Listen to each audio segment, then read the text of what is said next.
Bien, buenas noches a todos. El tema de hoy eh, se titula Dios no tiene opción. Y antes de comenzar, a mí me gustaría que nosotros abriésemos Conflicto de los Siglos, página 343.2. Voy a compartir aquí la pantalla. Si alguien lo puede leer, por favor. Le voy a pedir a Raquel que por favor lo lea.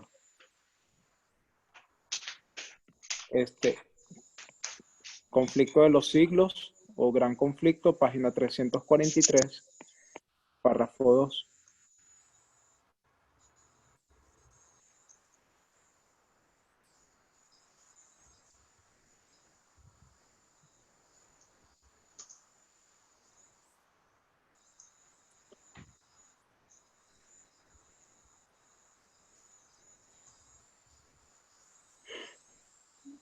¿Lo puedes leer, por favor, para nosotros, Micaela?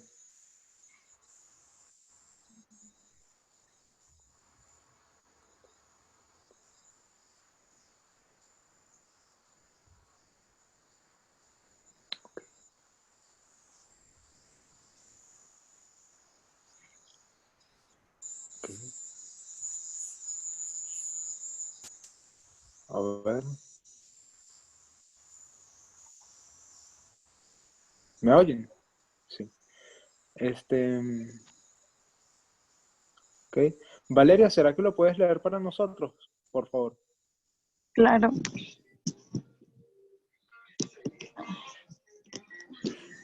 Dice,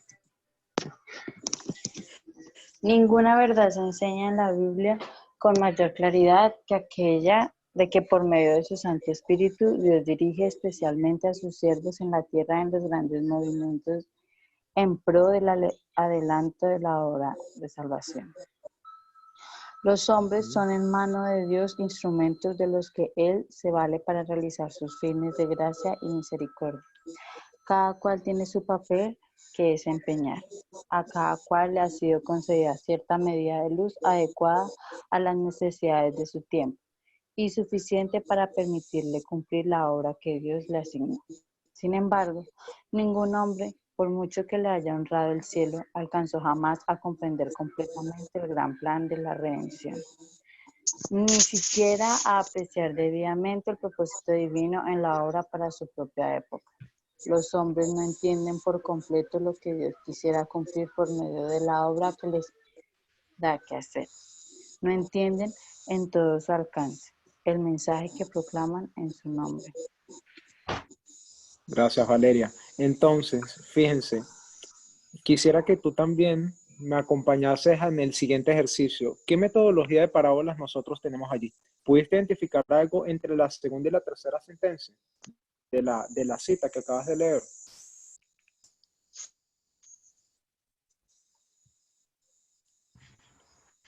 ¿Cómo dice? Dice que, a ver, primeramente, vamos a diseñar la siguiente estructura. Dice que Dios, a través de su Santo Espíritu, utiliza a hombres, ¿sí? Para llevar a cabo el adelanto de la obra en pro de la salvación de los hombres, ¿sí? Esa es una estructura básica. Pero yo lo que quiero es que tú me acompañes en lo siguiente. Si tú te das cuenta en la segunda y en la tercera sentencia, tú vas a encontrar el siguiente patrón.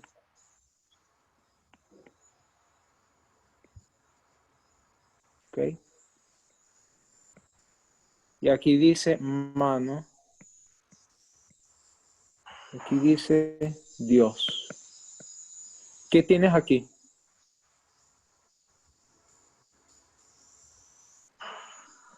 Un quiasma, ¿no? ¿Qué? Se podría decir. Exacto. Aquí tú tienes un quiasma. Entonces, si te das cuenta, el Espíritu Santo equivale a la mano de Dios en esa sentencia, ¿sí? Ok.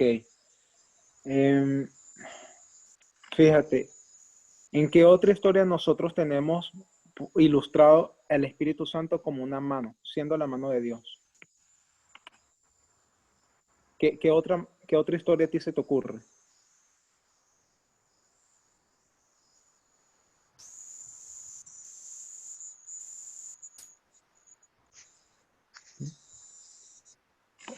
Te voy a dar, ok, te voy a dar una pista, fíjate. Después de que el pueblo de Israel sale de Egipto, ¿qué comienza a pasar? ¿Qué pasa en el monte Sinaí? Recuerdo.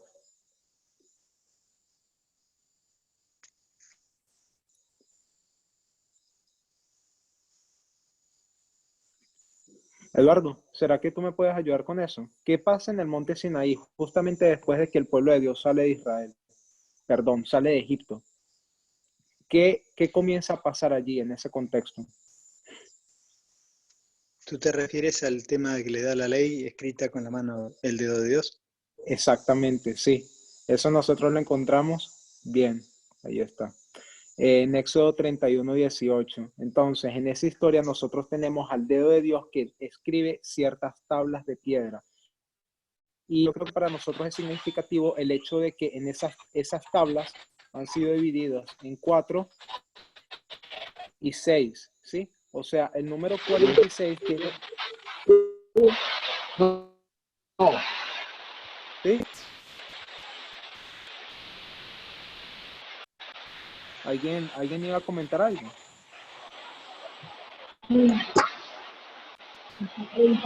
Ok. Aló. Sí, oigo. Repítame, hermano, porque es que como estamos aquí, está lloviendo, pero a cántaros. Ok. Fíjense, nosotros Y estamos nosotros aquí hablando, tenemos el zinc. no, nosotros estamos hablando en este momento sobre el hecho de que Dios utiliza siempre el mismo patrón para llevar a cabo su obra en la tierra. Dice que Dios siempre utiliza a hombres en la tierra y la forma en cómo Él los elige es a través de su Espíritu Santo.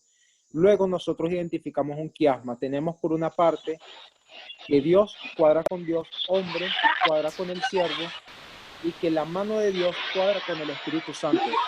Así que siempre vamos a ver la obra del Espíritu Santo seleccionando ciertos hombres o levantándolos Hay mucho llevar a ruido. cabo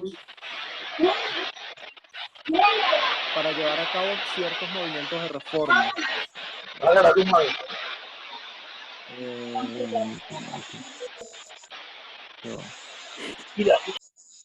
¿Cómo? Eso. Bien, gracias. Ok, entonces, el Espíritu Santo siempre levanta hombres en eventos especiales para llevar a cabo un movimiento de reforma. Luego nosotros fuimos haciendo uso de un texto de prueba, pero ¿sí? Nosotros intentamos identificar en qué otra historia nosotros también tenemos una mano.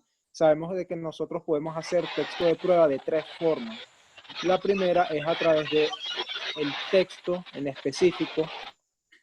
La segunda es a través de un texto anexo o próximo. Y la última es a través de un concepto. Así que yo me voy a basar de para procurar el concepto de una mano. ¿Sí? ¿Ok? Y nos fuimos a la historia del antiguo Israel, al alfa del Israel antiguo, donde nosotros también tenemos al Espíritu Santo escribiendo las tablas de la ley con su mano.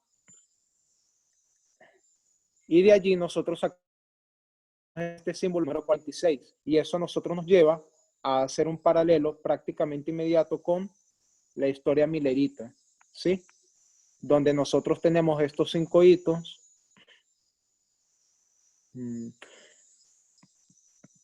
Lo voy a resumir solamente porque no es el punto del estudio.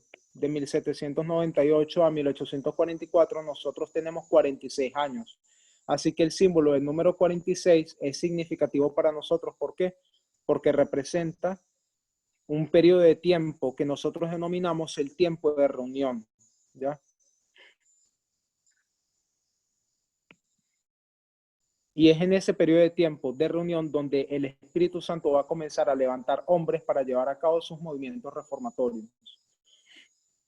Okay. Ahora, en ese pasaje nosotros vimos en ese patrón que Dios hace uso de su Espíritu Santo para llevar a cabo los movimientos de reforma en pro de la salvación de los hombres, haciendo uso de sus hombres, o lo que llama el texto como siendo sus siervos en la tierra. Esto es un patrón que siempre lo van a encontrar. De hecho, en el mismo contexto de ese capítulo 343.1, ustedes van a encontrar el término de semejante. En el inglés se le llama parallel. ¿Sí? O lo que pudiera ser también una parábola. O sea, los movimientos de reforma del antiguo tienen su paralelo con el nuestro. Eso es lo que nos enseña el 343.1. Y en el siguiente párrafo nos comienza a hablar sobre este patrón que nosotros acabamos de abordar aquí. Siempre es el mismo. Dios utiliza hombres para llevar a cabo siempre los movimientos de reforma. Ahora, la pregunta es ¿por qué? ¿Por qué será que eso tiene que funcionar de esa manera? O sea, ¿es que acaso Dios no es omnisciente, que Él pudiese hacer las cosas solamente por Él mismo? Porque Él necesita de hombres que hagan eso. A ver, no sé, Kelvin, si tú me puedes responder eso. ¿Por qué será que Dios utiliza siempre ese mismo patrón, que tiene que levantar necesariamente a un hombre para llevar a cabo sus movimientos de reforma?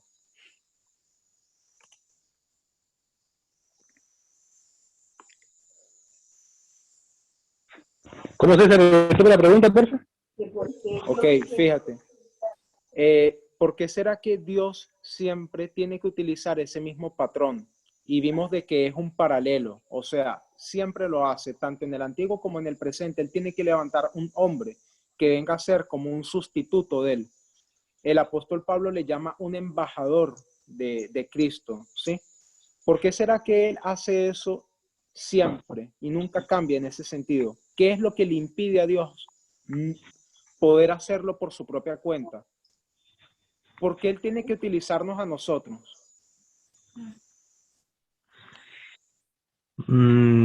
Porque, ya, buena pregunta.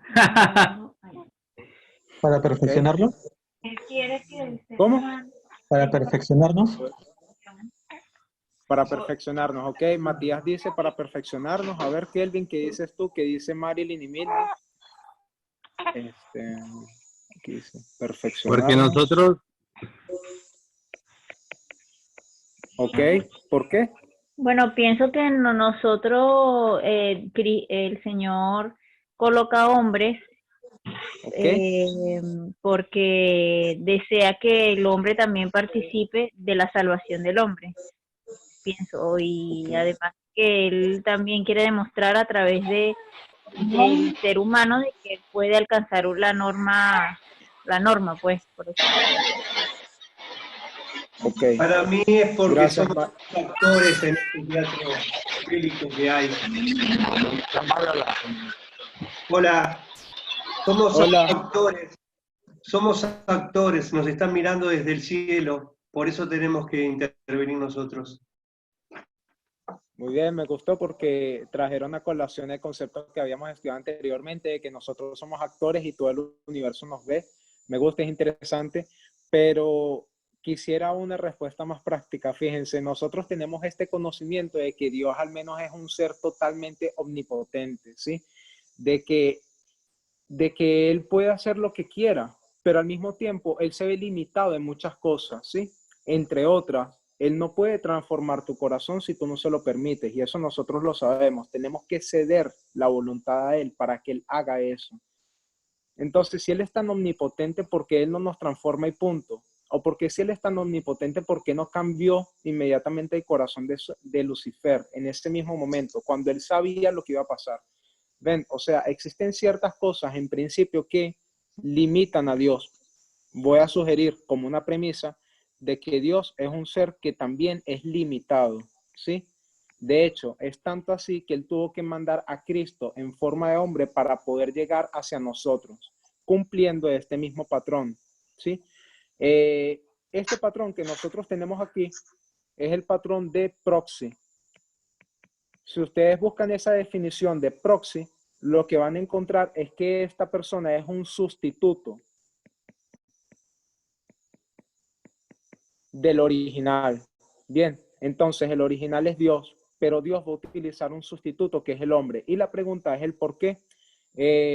Si no me equivoco, el hermano Matías Mejía sugirió para perfeccionarnos, mientras que Marilyn y Kelvin, bueno, Marilyn, si no me equivoco, ella sugirió que es porque él quiere que el hombre participe de eso, ¿sí?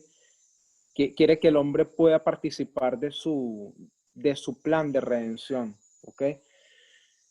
No voy a decir que ninguna de las respuestas es incorrecta, no, porque cada quien puede verlo desde cierto punto de vista, pero yo voy a sugerir que Dios está limitado y vamos a ver el por qué. A ver, si me pueden acompañar a la cita que se encuentra en Obreros Evangélicos, página 14, párrafo 1. Si alguien me la puede leer, por favor. A ver. Saraí, ¿me puedes leer, por favor, Obreros Evangélicos 14.1?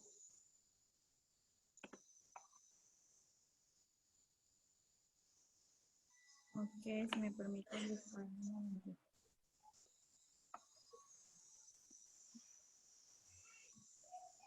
Quiero que recordemos que mano, según la aplicación que estamos haciendo del texto, equivale al Espíritu Santo. Habíamos visto que ese concepto lo podemos rastrear en la Biblia, en la historia de la entrega a Moisés de los 10 mandamientos, 4 y 6, destacamos. Eso nos da los 46 años, que vendrían a ser un tipo para nosotros de los 46 años que vienen siendo el tiempo de reunión, ¿sí? Del pueblo de Dios en el alfa del Israel moderno, o la historia milerita. Ahora sí, si encontraste la cita. Listo, sí. Es para honor suyo, para lo que Cristo hace a sus ministros, una bendición mayor para la iglesia de lo que son las estrellas para el mundo, por medio de la obra del Espíritu Santo. El Salvador ha de ser su eficiencia. Ya va. Si quieren, ¿hasta ahí? Permiso, Saray, disculpa. Es el primer párrafo del primer capítulo de Obreros Evangélicos, es ese 14.1, que dice, en todo periodo de la historia de esta tierra, es ese. Okay. En todo periodo de la historia de esta tierra, Dios tuvo hombres a quienes podía usar como instrumentos oportunos, a los cuales dijo, sois mis testigos. En toda edad hubo hombres piadosos que recogieron los rayos de luz que fulguraban en su senda y hablaron al pueblo de las palabras de Dios. Enoc, Noé, Moisés, Daniel y la larga lista de patriarcas y profetas, todos fueron ministros de justicia. No fueron infalibles. ¿Qué vemos allí nuevamente? Que nos confirma lo que habíamos visto anteriormente. Vimos que Dios, todo tiempo de la historia, utiliza hombres. Y luego dice que los hombres hablaban las palabras de Dios. Voy a colocar aquí solamente una P y una D, refiriéndome a las palabras de Dios. ¿Qué tipología de parábolas nosotros tenemos aquí? Otra vez nosotros tenemos un quiasma que nos ratifica a nosotros que es Dios quien siempre utiliza a los hombres, y en ese párrafo llama a los hombres como seres que ocupan el lugar de Cristo. Ahora, cuando nosotros tomamos este concepto de las palabras de Dios, fíjense, yendo otra vez hacia la historia del inicio del Israel antiguo, ¿qué fue lo que Dios le dijo a Moisés en Deuteronomio 18:18? Que por cierto, es significativo para nosotros si tomamos en cuenta 1818. ¿Ok? ¿Qué fue lo que Dios le dijo a Moisés en ese texto?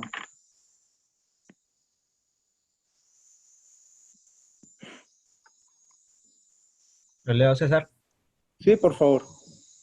Profeta les levantaré de en medio de sus hermanos como tú, y pondré mis palabras en su boca, y él les hablará todo lo que yo le mandaré. Amén. ¿Ok? Entonces, ¿qué vemos? De que la forma en cómo Dios lidia con su pueblo es que Él coloca palabras de Él en la boca de los hombres. ¿Y qué pasa si tú no escuchas esas palabras? Pues eres cortado en medio del pueblo. Eso es lo que yo voy a sugerir, que vendría siendo la condenación de todo aquel que no obedece a las palabras del profeta de Dios en ese momento de la historia, ¿sí? Y podemos sacar a colación muchos otros conceptos como el concepto de dispensaciones, junto con ello el concepto de cómo Dios administra su casa en ciertos periodos de la historia, pero no la administra Él literalmente, sino que siempre utiliza a un siervo o siempre utiliza a un tutor, un administrador que se haga cargo de eso. Bien, ahora, nosotros hablamos de una mano. ¿Y donde nosotros también encontramos esa historia de una mano? Aparte de la historia de Moisés, donde vemos este tiempo de reunión. ¿En Daniel? Exacto, en Daniel. Bien. Daniel 2, 34. Tenemos este concepto de una piedra, ¿sí? Que es cortada de una montaña sin mano. Pero a ver, ¿será que es sin mano?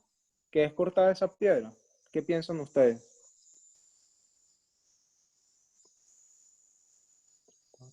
No, con una mano ¿Por qué? no humana. ¿Ok? ¿Cómo sabe que es una mano no humana? Mami. Pues, A ver, ¿cómo usted ha definido eso que es una mano no humana? ¿Cómo nosotros lo entendíamos?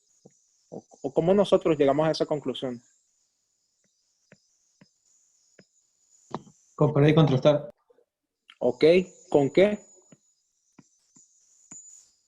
Con la mano divina.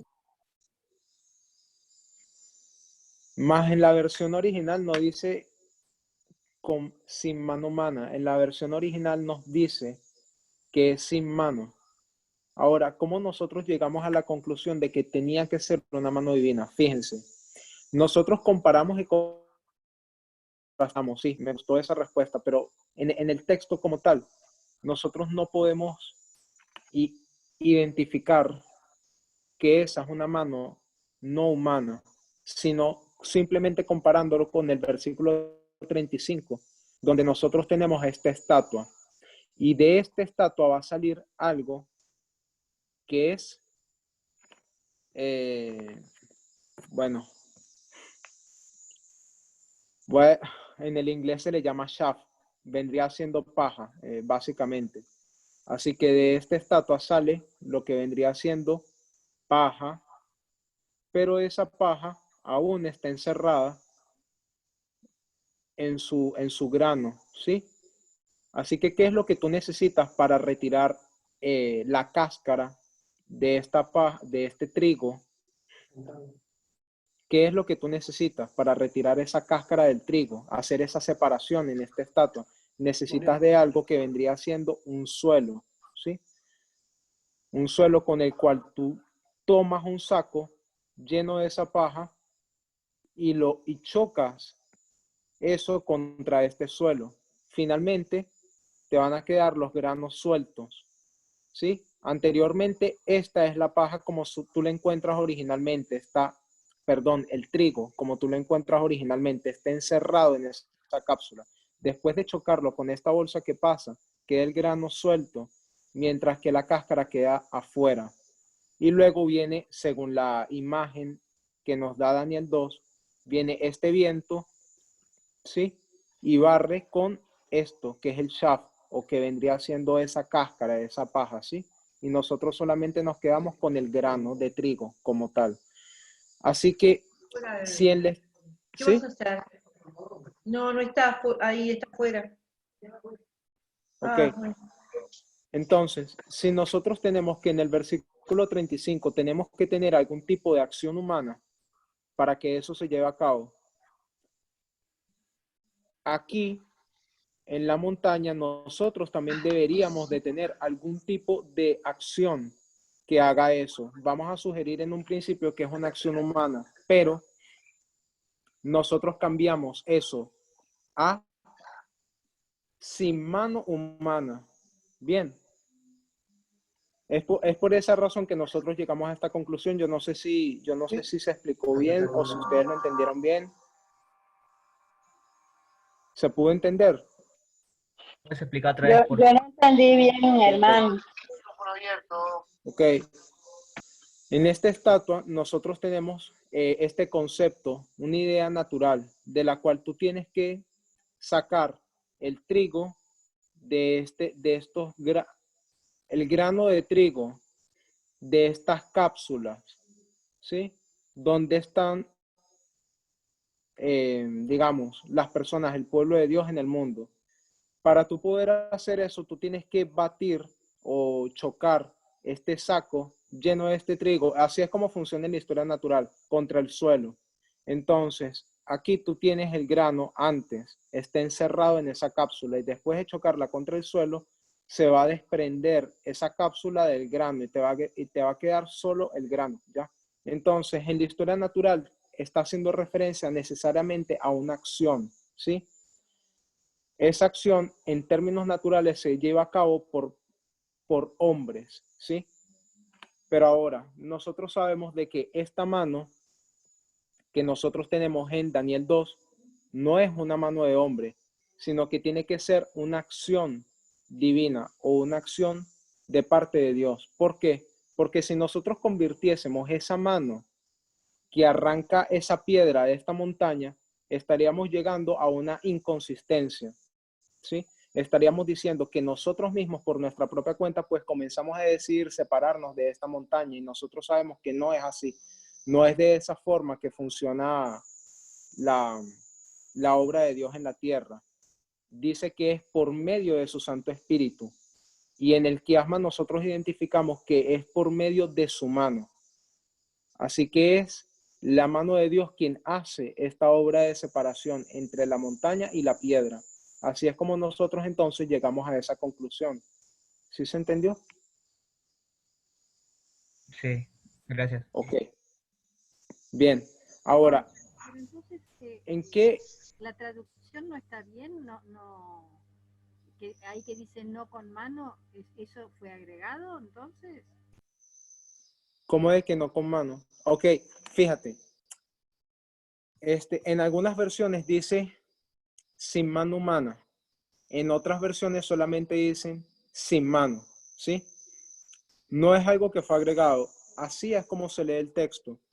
Pero haciendo una lectura directa del texto, nosotros tenemos que asumir, si estamos fijos en la metodología de parábolas, que Dios siempre te va a revelar las cosas espirituales única y exclusivamente por cosas naturales. Si tú en la estatua tienes el principio de lo natural, ¿sí? En la montaña también tienes que tener el principio de que tiene que haber una acción natural allí, ¿sí? O sea, asimismo que el texto te diga a ti de que es sin mano, tiene que haber la acción de alguna mano, ¿sí? Allí. Ahora, ¿es una mano de quién? ¿O es del hombre o es de Dios? Pues según la aplicación que nosotros estamos haciendo del conflicto de los siglos 343.2, vendría siendo es la mano de Dios o el Espíritu Santo quien hace esa obra, ¿ya? No es que sea algo añadido, es que simplemente viene siendo un tesoro oculto. Pero para aclarar eso, yo me quiero adelantar un poco y vamos a mencionar Deseo de todas las gentes, página 300.1, ¿ya? Este es el capítulo 35, ¿sí? ¿Qué es lo que nos dice Deseo de todas las gentes 300.1? Solamente en las dos primeras declaraciones.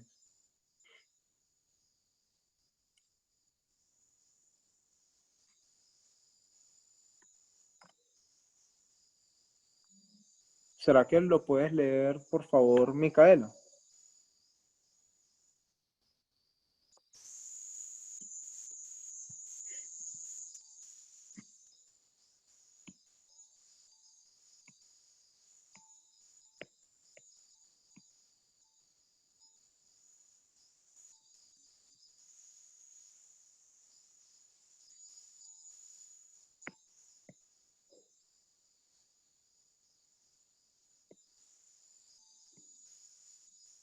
¿Quién lo puede leer? Pedro, yo creo que Nica no está. 300.1. Ok, yo leo, ¿está bien? Sí, está bien, por favor. Había sido un día lleno de acontecimientos en la vida de Jesús. Al lado del mar de Galilea había pronunciado sus primeras parábolas, explicando de nuevo mediante ilustraciones familiares la naturaleza de su reino y la manera en que se establecería. Ok, perfecto. Entonces, a ver, tomamos el principio que fuiste tú. Si nosotros tomamos el principio que acabamos de leer, dice de que Dios siempre habla a través de ilustraciones familiares, ¿sí?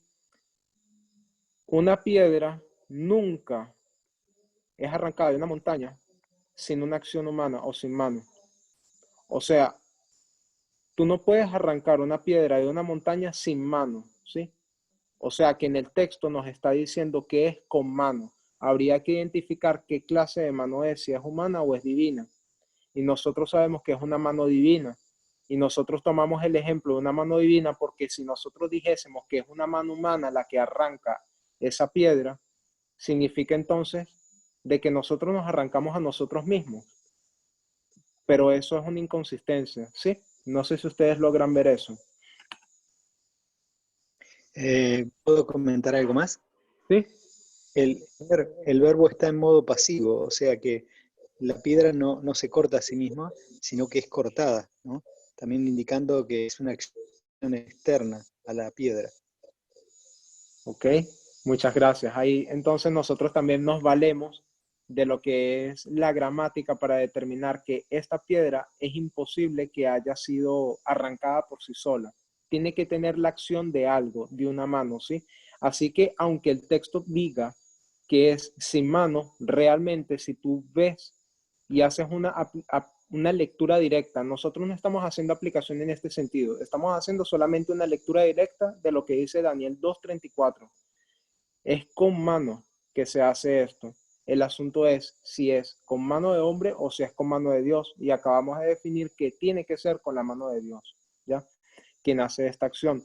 ¿Dónde nosotros encontramos una ilustración semejante a esta? Nosotros encontramos la ilustración en Mateo 16, Mateo 16, 18. ¿Qué dice?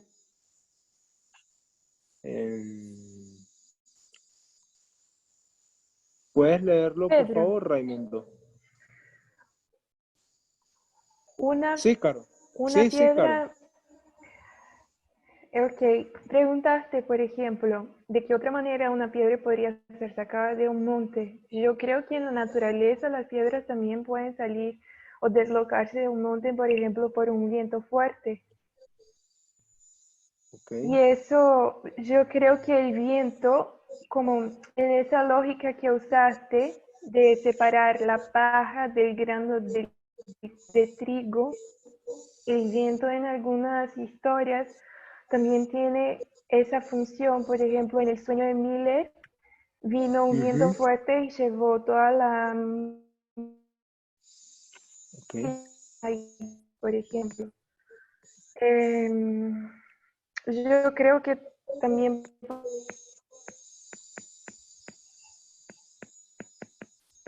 Ok.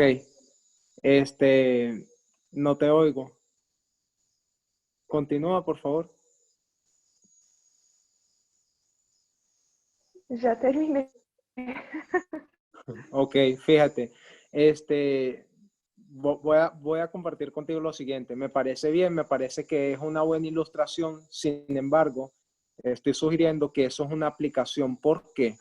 Porque en el capítulo 35, en el primer párrafo de Deseo de toda la gente, nos dice que es mediante ilustraciones. ¿De qué naturaleza? Ilustraciones familiares. No es común que eso pase, que venga el viento y derribe una piedra. Eso no es algo común. Me parece una aplicación linda y me parece que es válida, pero no es como funciona la naturaleza realmente. O sea, para tú poder derribar una piedra, tú siempre vas a necesitar la acción de algo, ¿sí? De algún instrumento. En este caso, nosotros estamos diciendo que tiene que ser la mano de Dios o una mano divina quien comience a separar esta piedra de la montaña.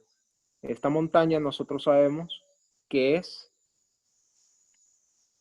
el monte de Dios, pero yo lo que voy a sugerir es que es Dios mismo, es su reino, representando a Dios. Pero vamos, antes de hacer esa comprensión de Daniel 2:34, vamos a leer primero Mateo 16:18, por favor.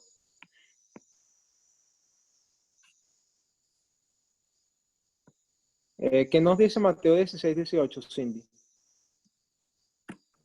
Ya voy, ya lo busco.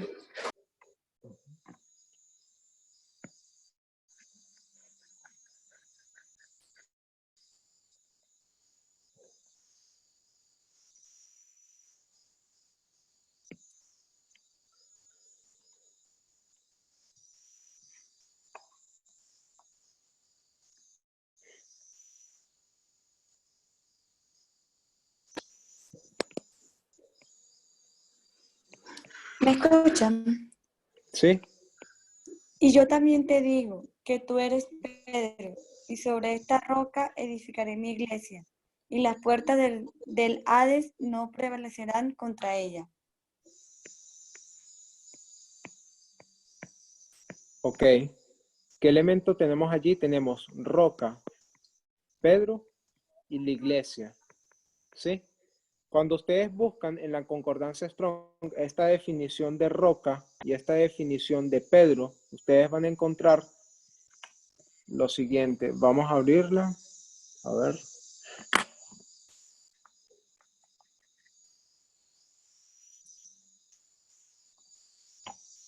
Si alguien la encuentra, o tú misma, Yesenia, tú puedes hablar.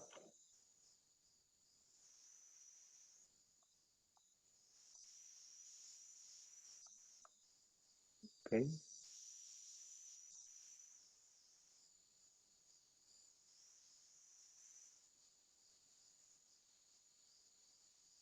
Ok. Esta palabra es la palabra Petra. Mientras que en el caso, cuando hace referencia a Pedro, es la palabra Petros. Esta palabra Petra siempre hace referencia a una piedra mayor o una piedra mucho más grande, ¿sí? Mientras cuando se habla esta palabra Petros en la intención original de Cristo, está hablando es de una parte de una piedra o una piedra pequeña, ¿sí? Y eso él lo utiliza para construir algo, que es la iglesia.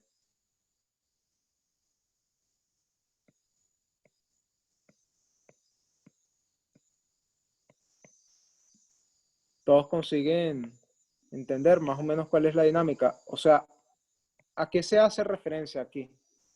En esta ilustración. A ver.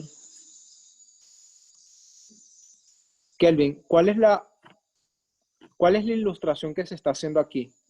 Hay tres elementos, ¿sí? Está esta roca, está Pedro y está esta iglesia. ¿Qué clase de modelo se está haciendo referencia allí? Hay tres tipos de modelos, ¿sí? ¿Cuál de los tres? Nosotros tenemos el del matrimonio, ¿te acuerdas? Sí. Ok. Tenemos el modelo del matrimonio. ¿Qué otro modelo tenemos? De la agricultura. Ajá. ¿Y?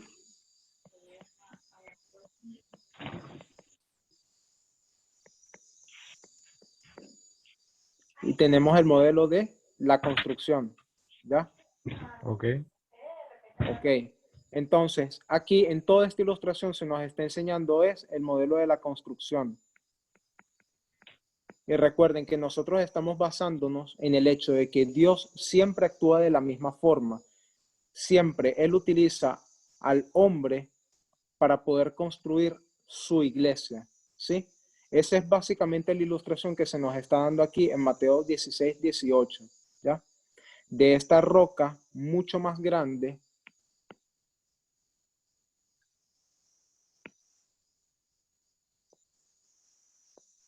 Voy a colocar aquí como un monte.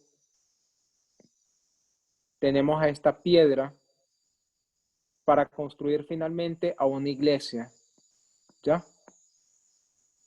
Ok, entonces aquí nosotros tenemos a tres elementos. Esta roca es Cristo mismo quien se identifica con ella. Esta piedra pequeña, ¿qué es lo que sería? Si Él sale de esta roca, es parte de su misma esencia y substancia. ¿Cómo se le llama a Pedro? Él vendría siendo un ¿qué? Un discípulo. Un discípulo, pero en términos prácticos, por ejemplo, cuando a ti te ven en la calle o te ven a ti en el trabajo, ¿cómo ellos se refieren a ti? Que tú Cristiano. eres Un hijo. Exacto. Entonces tú eres un cristiano. ¿Qué es lo que quiere decir eso? Que tú eres parte de la misma esencia de Cristo, por una parte, y por otra es que tú eres una piedra pequeña de aquella roca que es mayor, que es Cristo, ¿ya? O sea, tú vendrías siendo una especie de mini Dios, si se quiere decir, ¿sí? Una especie de representante de Dios en la tierra. Esa es la figura ilustrativa que nosotros hemos utilizado tanto en la clase anterior como ahora. Al principio, cuando nosotros estamos hablando de este concepto de proxy o el concepto de sustituto o embajador, ¿ya? Es el concepto de embajador, nosotros lo encontramos en 2 Corintios 5:20 y Efesios 6:20, ¿ya? Entonces, ¿cuál es la función de un embajador? Es actuar en representación de aquel rey. Tú no ves ese rey, pero tú actúas en representación de él. Y todo lo que acontezca contigo va a ser como una afrenta hacia el rey.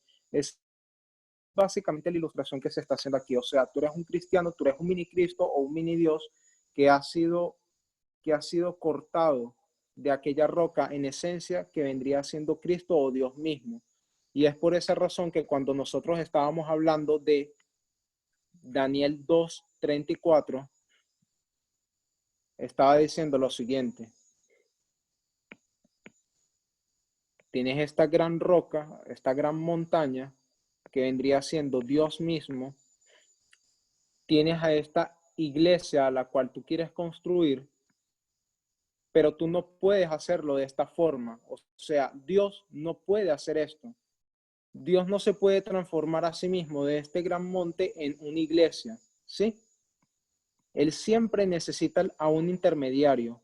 En este caso es un ser humano o piedras pequeñas que son parte de esta piedra que es muchísimo más grande o esta montaña. Esta montaña no puede transformarse, no puede, convertirse directamente en esta iglesia. Siempre va a necesitar de estas piedras pequeñas para que estas piedras entonces se transformen o lleguen a ser parte de la construcción de esta iglesia.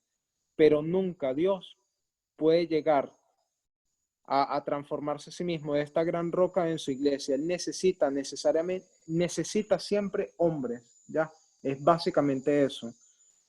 Es por esa razón que el estudio se basa en la premisa de que Dios no tiene ninguna otra opción. Esta es la única forma en la que Dios puede trabajar en la obra de la salvación de los seres humanos, ¿sí? Ok. A ver, ¿alguna pregunta hasta ahora?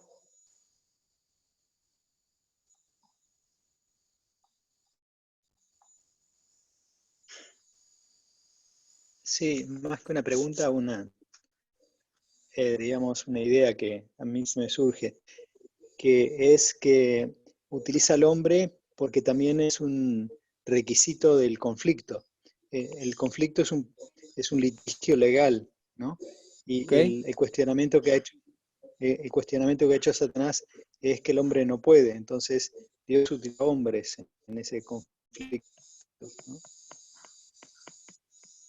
Ok, me gusta porque tú estás trayendo a colación lo siguiente, estás trayendo es el escenario de una guerra periférica. Tenemos aquí a Satanás por una parte y tenemos a Cristo aquí por otra. Y ambos se van a enfrentar en esta tierra a través de dos simientes que son seres humanos en representación suya, ¿sí? Tenemos la simiente de la serpiente y la simiente de la mujer. Muy bien, es básicamente eso, sí. Dios siempre actúa bajo ese mismo principio. Sí. ¿Ok? Y Sí, ajá, quería comentar. Lo veía como que hay reglas en este litigio, no me gusta decir guerra, sino es más vale un tema legal, ¿no? Es un litigio. okay. Entonces hay reglas que condicionan a ambos oponentes, ¿no? En este caso a Cristo y a Satanás. No es que en determinado momento del lugar de la Biblia o del Espíritu de Profecía dice estas son las reglas del litigio, pero uno encuentra ciertos pasajes que es como un oasis donde aparecen muchas de estas limitaciones que tienen los distintos, digamos, tanto Cristo como Satanás, ¿no? Donde uno puede ver que está condicionado o limitado y tiene que ser hombres para, ya sea para llevar el Evangelio, para muchas cosas, es una exigencia de ese conflicto. Ok, excelente. Vean, el contexto en el cual Jesús emitió esta declaración fue Cesarea de Filipo. ¿Y qué significa Cesarea? Si nosotros nos vamos al estudio de Hechos 27, a ver, Valeria, ¿será que tú me puedes decir qué significa Cesarea? Okay, ¿no está? ¿Será que tú me puedes decir qué significa Cesarea, hermana Raquel?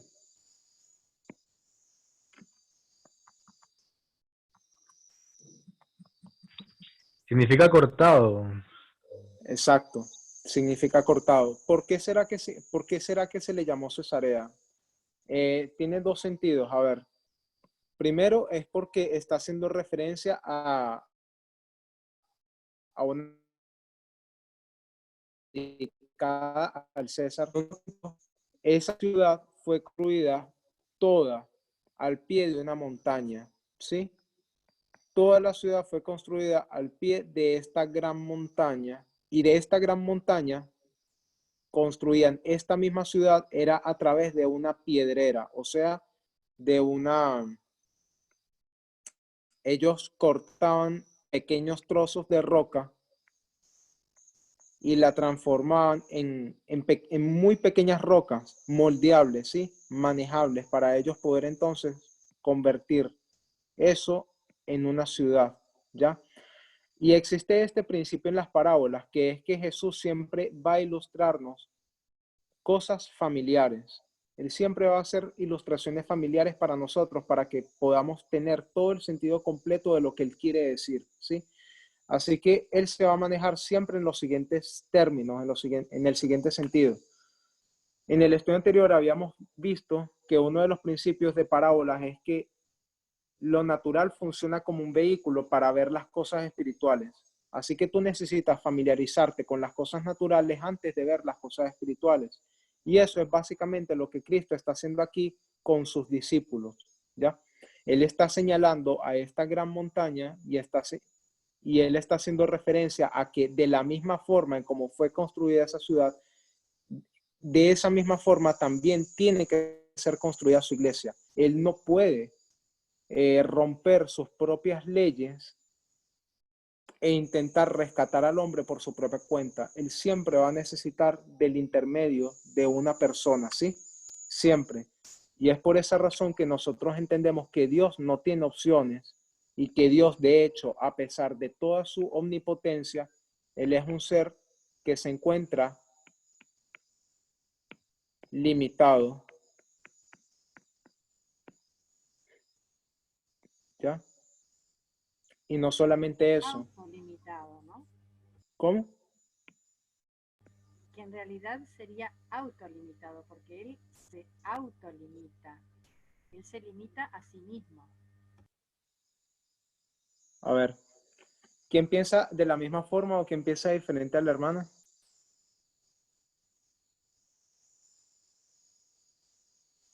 La hermana Disculpa, está yo tengo sugiriendo, ¿ok? Sí. una pregunta aparte de eso. Hay una parte, no sé en qué parte de la Biblia, donde dice que si el hombre no quisiera hablar, las piedras hablarán. Ok. Más o menos, ¿cómo se podría relacionar eso con lo limitado que pueda ser Dios? Ok. Hay que entender también el contexto de esa declaración. Era Jesús en la entrada triunfal, era el clamor de medianoche. Nosotros sabemos que esas piedras representan a gentiles. Básicamente lo que él está diciendo es, si ustedes, mis discípulos, no dan el mensaje, yo voy a levantar a personas que están bien muertas porque son piedras y las piedras no tienen vida en sí mismas. Pues yo voy a levantar estas piedras para que den este mensaje, el mensaje del clamor de medianoche, ¿sí? Y es básicamente eso. Pero, a ver, no sé qué tanto, no sé qué tanto sentido tenga eso con el hecho de que Dios es en sí un ser que se encuentra limitado. Yo voy a decir que Él se encuentra limitado por lo siguiente. Existen leyes que Él no puede romper. Por ejemplo, El si libre Él pudiese albedrío. salvar a los por su propia cuenta. ¿Cómo? Sí. El libre albedrío. Dime. El libre albedrío.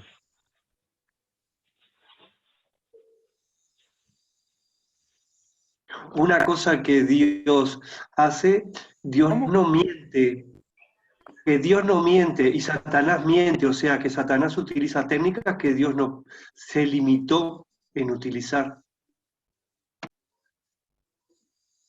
Yo creo que Dios tiene una esencia que dejar de ser lo que Él hace, dejaría de ser lo que Él es, ¿no? Okay. Es como lo que dijo mi padre, el tema de mentir, ponele, el tema de amar.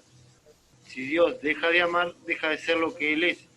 Él como que no se limita, esas limitaciones no están en Él, no son parte de Él. Él no puede mostrarse una persona porque se desintegra. No es que se limite, es que Él es así.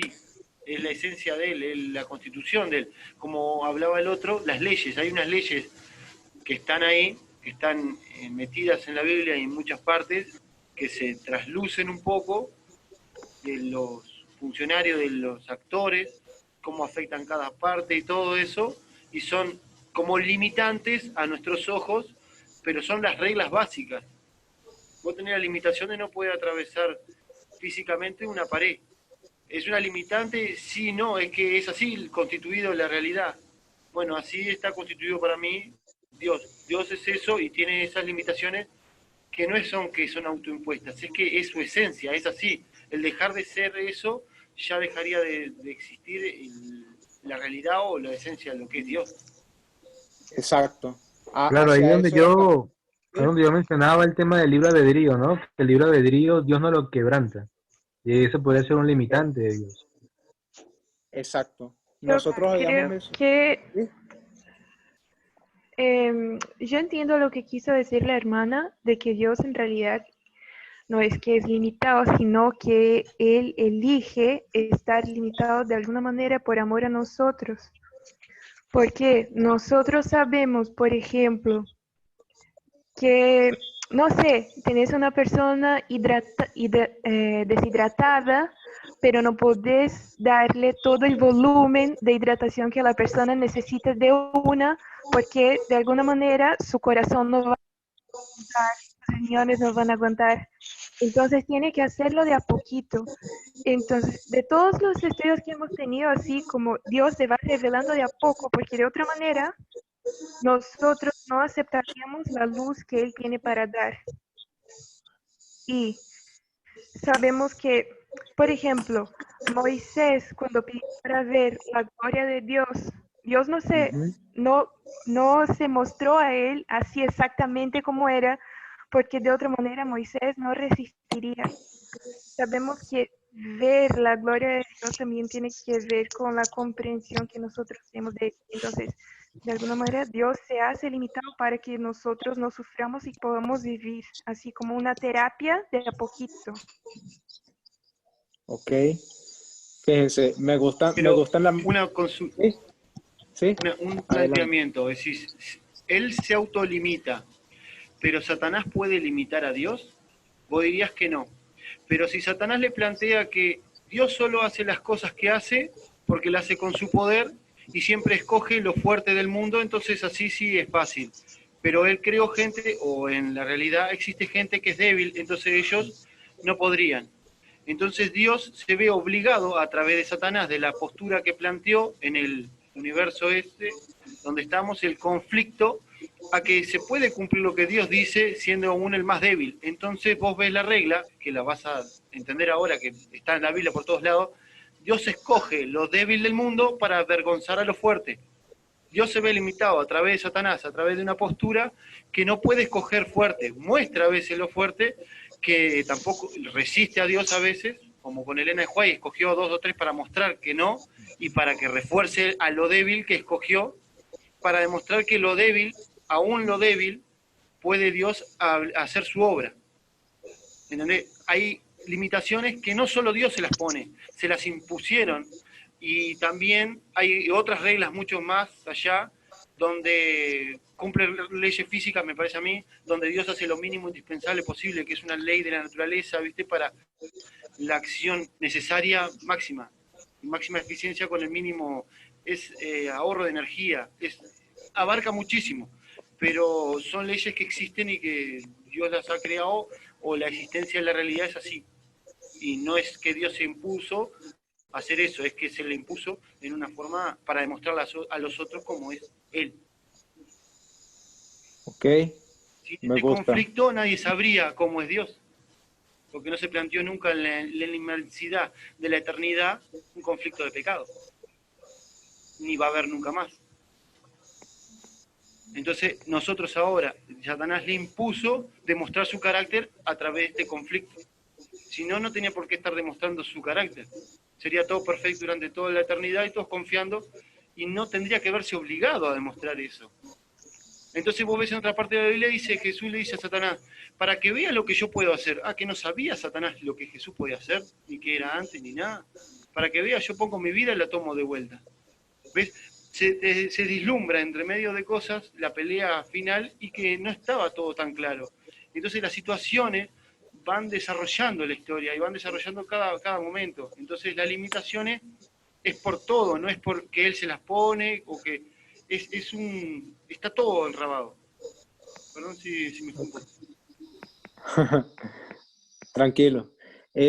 Bien, me gustan la mayoría de los comentarios que han hecho. Yo sé que quizás es un entendimiento algo difícil de asimilar, entender lo siguiente, pero a ver, yo voy a basarme en el siguiente argumento. ¿Esto es posible, que Dios, un ser divino, se sacrifique en su forma divina en favor del hombre? ¿Será que esta ecuación será posible?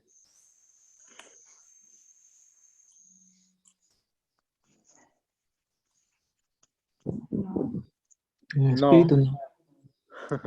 Exactamente, es imposible. Por esa razón él tuvo que haberse convertido en hombre. ¿Sí? Tuvo que haber abandonado su divinidad y haber muerto como un simple hombre mortal. ¿Ya? No es posible. Dios no puede romper sus propias leyes, ¿ya? Y en ese sentido, él es un ser que se autolimita. Y una ley que él tiene es que él se tiene que manifestar a través de seres humanos. Nosotros somos representantes de él. Y el objetivo del estudio tenía 2 cosas. En primer lugar, dar por sentado de que de hecho Dios es un ser que es limitado. Él no tiene una otra opción. Él tiene que siempre trabajar a través de seres humanos en la obra de la salvación. Y en segundo lugar, tiene como propósito hacernos entender a nosotros nuestro gran rol y nuestra responsabilidad al llevar este evangelio al mundo, porque de hecho nosotros estamos actuando, como lo leímos en Obreros Evangélicos, página 13, párrafo 1, nosotros estamos trabajando en el lugar de Cristo. Nosotros estamos asumiendo esa posición. El mundo no puede ver a Dios sino solo a través de nosotros.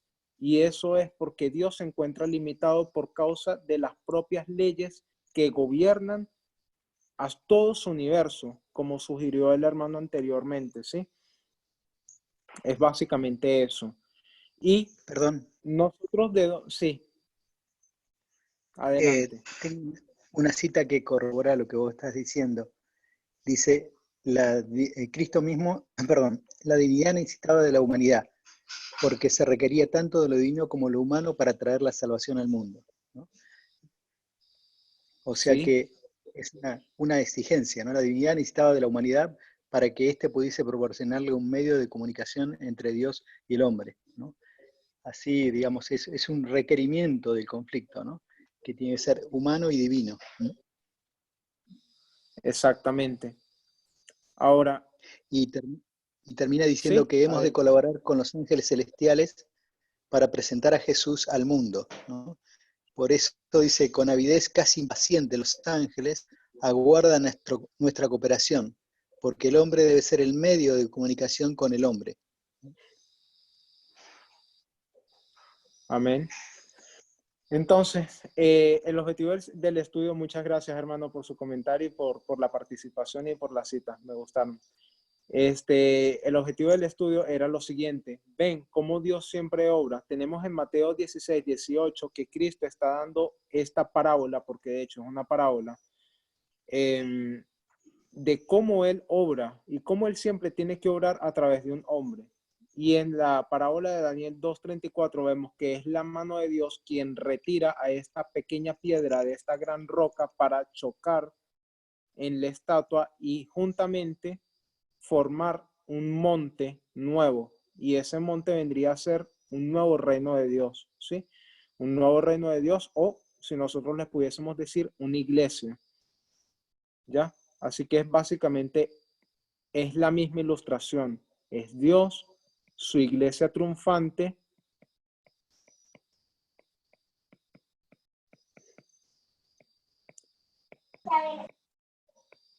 formando esta nueva iglesia o esta nueva casa. Finalmente, claro, esta iglesia está compuesta por hombres. Igualmente aquí en Mateo 16, 18 tenemos que este vendría siendo Cristo mismo. Tenemos a esta mini piedra que es Pedro, una representación de nosotros o de la iglesia triunfante para construir una iglesia. Y todo eso se basa en el modelo de la construcción. Y dejamos entonces claro el hecho de que Dios no puede transformar este monte en esta iglesia, porque no puede cambiar de aspecto de esa forma. Él necesita de un instrumento mediante el cual él pueda retirar hombres de allí para que formen entonces entre todas estas pequeñas piedras, esta iglesia. De la misma forma que se supone que tiene que trabajar aquí en Daniel 2, que lo acabamos de demostrar. Es por esa razón que nosotros entonces establecimos que Dios es un ser limitado y que nosotros tenemos una obra que hacer en la tierra como representantes de Cristo. Y nada, es básicamente ese el objetivo del estudio del día de hoy. Si alguien tiene algún comentario más que hacer. En Daniel 5 también, no sé si comentaron eso al inicio de la clase porque llegué un poquito tarde, pero Daniel 5 hay una mano que escribe en la pared y entonces después se dice que el reino sería cortado también. Okay. Entonces, pero no podría ser, por ejemplo, como un contraste con esas historias, como esto sería lo positivo de la iglesia de Dios y de Daniel 5 sería lo negativo después de un juicio. Sí, a mí me gustaría compararlo más bien con el pasaje de Daniel 2:34 y Daniel 2:35. Tenemos una figura natural en el modelo que está encerrado en esa cápsula, y que para tú poder separar esa cápsula del trigo genuino, tú necesitas chocarlo contra el piso. Eso es una acción, es algo natural. Allí Dios nos está enseñando de que siempre tenemos que ir hacia lo espiritual a través de lo natural. Te vas entonces al monte, y aunque la Biblia te diga que es sin mano, nosotros hemos demostrado que de hecho es con mano. Es necesaria una acción natural, porque es la forma en cómo Dios trata de ilustrar las cosas espirituales de la Biblia solo a través de cosas naturales. Por eso es que hacemos tanto énfasis en la metodología de parábolas. Me gusta tu comentario, Caro, y bueno, nada, eso daría para hacer otro estudio y tendría que pues evaluarlo, etcétera. Estoy seguro de que va a ser un estudio que nos va a elevar mucho, pero a ver, en fin. En Daniel 2:34 yo puedo ver, comparando y contrastando la estatua y la montaña, de que hay una acción, y esa acción es llevada a cabo por una mano. No podemos decir que puede ser viento, porque no es una ilustración familiar, no es algo común. Lo común para el tiempo en el que estaba escribiendo Daniel era quitar piedras de montañas para poder construir, y que pasasen por este proceso en una pedrera, que las convirtiesen en piedras bien pequeñas para construir ciudades, casas, y en este caso estamos hablando de un templo espiritual o de una iglesia. Y esa fue la razón por la cual entonces comenzamos a hablar de este simbolismo de la mano. El texto habla de que la mano de Dios es un símbolo de la mano de poder de Dios, o sea, 5 hitos y 4 dispensaciones en el medio, o sea, una línea de reforma basada en el modelo de la agricultura. Nosotros no tocamos ese texto, pero es básicamente esa la esencia. Dios llega a un punto, vamos a decir, tiempo del fin, donde Él mismo con su mano poderosa comienza a arrancar a un pueblo de ese gran monte, de ese reino de Él. Va a constituir entonces pequeñas piedras que vendrían a ser sus representantes para formar un nuevo reino o una nueva iglesia. ¿Sí? Y vemos de que esa es la única forma en cómo Dios puede trabajar. No puede ser el mismo, y ya nos dieron varios ejemplos de ello. Yo saqué a colación el ejemplo de que Dios no puede morir por un ser humano. Él necesitaba convertirse en un hombre. Así que vemos como Dios mismo, a través o debido a estas leyes que gobiernan su universo, Él se ve limitado a hacer cosas. Él no puede actuar directamente en función de la salvación del hombre. Él está limitado y tiene que elegir siempre al hombre. Es por eso que Dios no tiene opción. Siempre tiene que elegir al ser humano como único medio de salvación para el hombre. No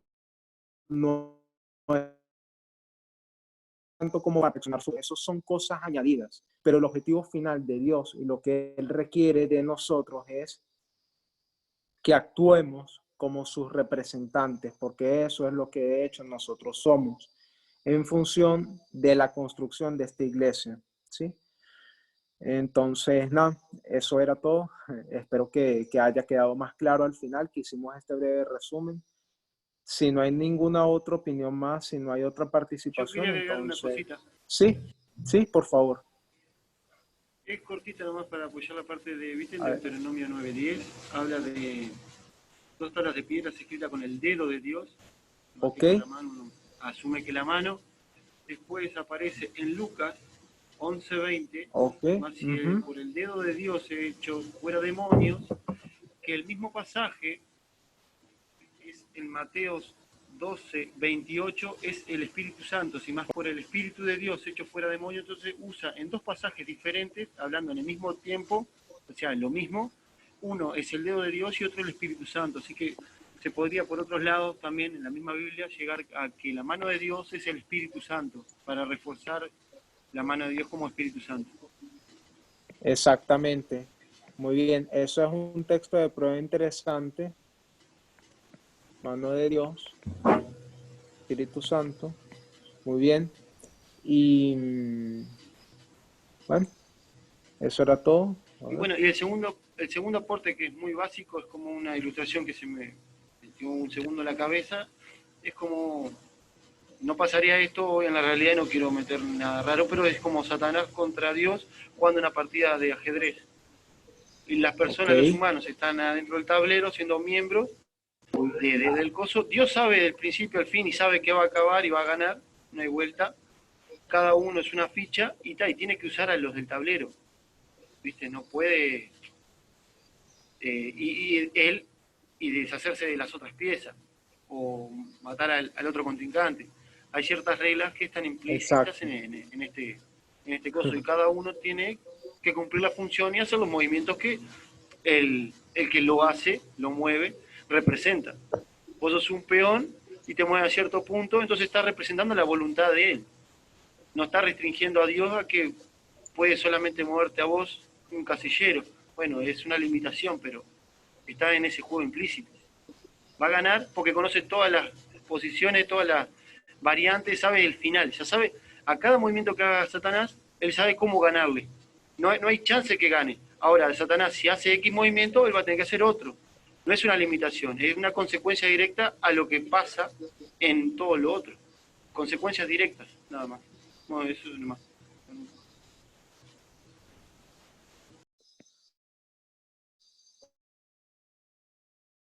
Me gustó. Si ustedes ven la ilustración de conflicto de los 1888, esa es la portada que tiene. Fíjense, cuando nosotros hablamos de dedo y vemos de que las tablas de la ley fueron escritas con el dedo de Dios, ¿con qué dedo habrá sido? O sea, yo estaba meditando en eso esta mañana. No existe forma. Nosotros solamente escribimos, en caso de escribir con un dedo, ¿es con cuál? Es con el dedo índice. Si nosotros entonces nos vamos al término de la mano de poder, o de estos 5 hitos y 4 dispensaciones, esto lo estoy diciendo yo, esto no lo está diciendo ni el anciano Parminder ni el anciano Tess. Esto es algo mío personal. A ver, si nosotros nos vamos a la mano de poder y nosotros vamos a asumir de que de 1989 esto vendría a ser el pulgar y esto vendría a ser el índice, Dios escribe entonces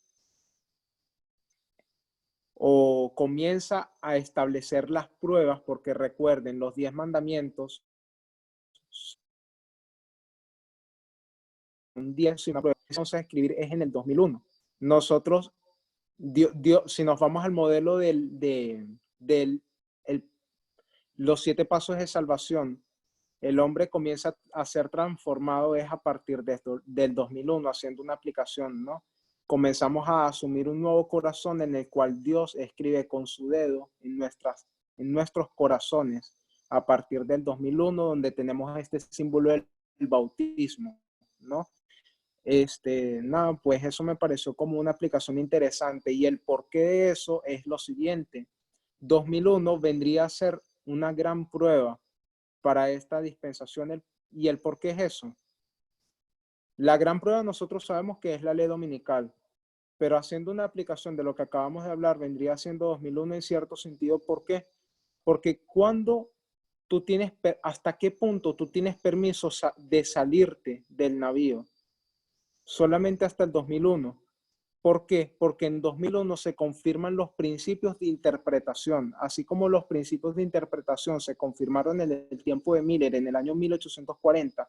En el año 2001 se pusieron a prueba las líneas de reforma y resultaron claras y resultaron pruebas evidentes, ¿sí? Así que tú tenías permiso de salirte, en cierto sentido, antes de 2001. Pero después del 2001 y después de tú haber recibido este tipo de verdades y haber aceptado 2001 en tu corazón, es imposible salirte de este navío. O sea, es una aplicación, me pareció interesante, y solamente es una reflexión en cuanto a lo que es el dedo de Dios y su mano, etc. Así que bueno, nada. Solo eso, un comentario extra. Vamos entonces a orar para cerrar el estudio. ¿Les parece?